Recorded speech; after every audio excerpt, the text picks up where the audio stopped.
Bueno,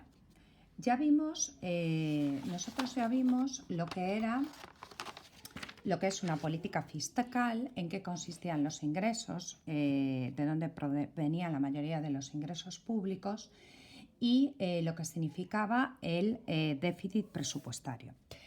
Ante la política fiscal, los gobiernos pueden adoptar dos tipos de situaciones. Pueden adoptar una política fiscal expansiva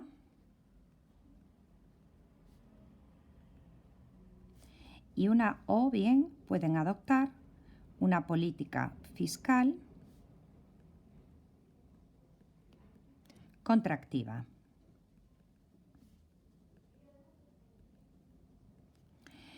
Bien, ¿en qué consiste una política fiscal expansiva?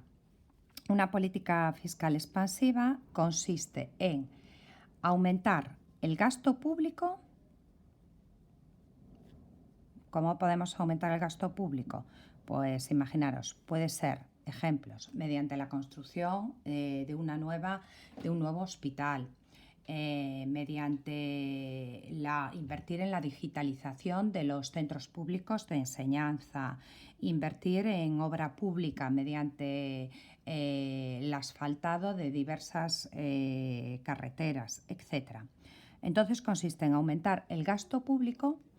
Esta sería una medida de política fiscal expansiva y otra medida de política fiscal expansiva sería disminuir el pago de impuestos. Si tú bajas los impuestos, estás dejando más dinero en los bolsillos de los ahorradores, con lo cual, consecuencias de estas políticas, de este tipo de política expansiva, pues tiene sus ventajas y tiene sus inconvenientes.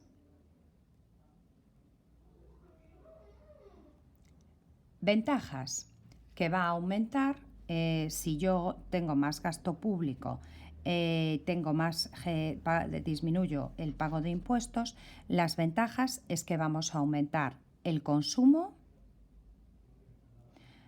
en general de las familias y de todos los agentes económicos y la inversión de las empresas. Si se aumenta el consumo y la inversión, acordaros del flujo circular de la renta, esto va a significar que va a haber más producción, que va a haber más empleo, pero el gran inconveniente va a ser la subida de los precios.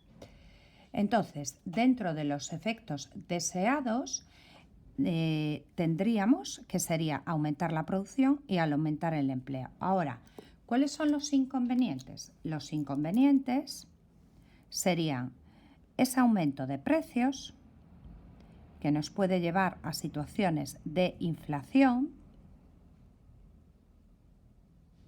y, por otro lado, normalmente se suele aumentar el déficit público. Si aumentamos el déficit público, acordaros que eso significaría endeudarnos con los diversos agentes económicos.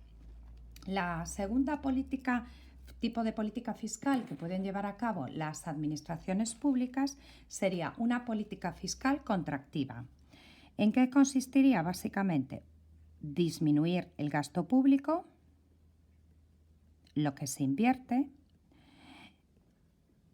y aumentar los impuestos. Si tú aumentas los impuestos, tú estás quitando renta de los ahorradores, renta de los distintos agentes económicos para que destinen al consumo.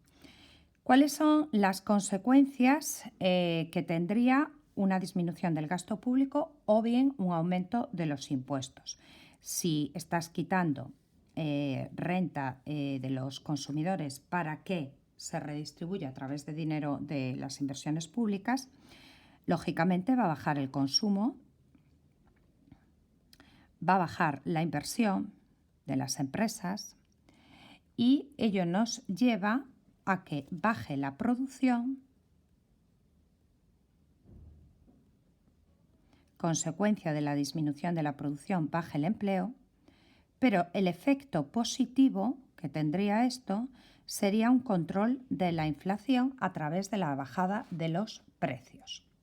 Entonces, los efectos deseados, estos serían, fijaros, los inconvenientes, es decir, que baje la producción y que baje el empleo.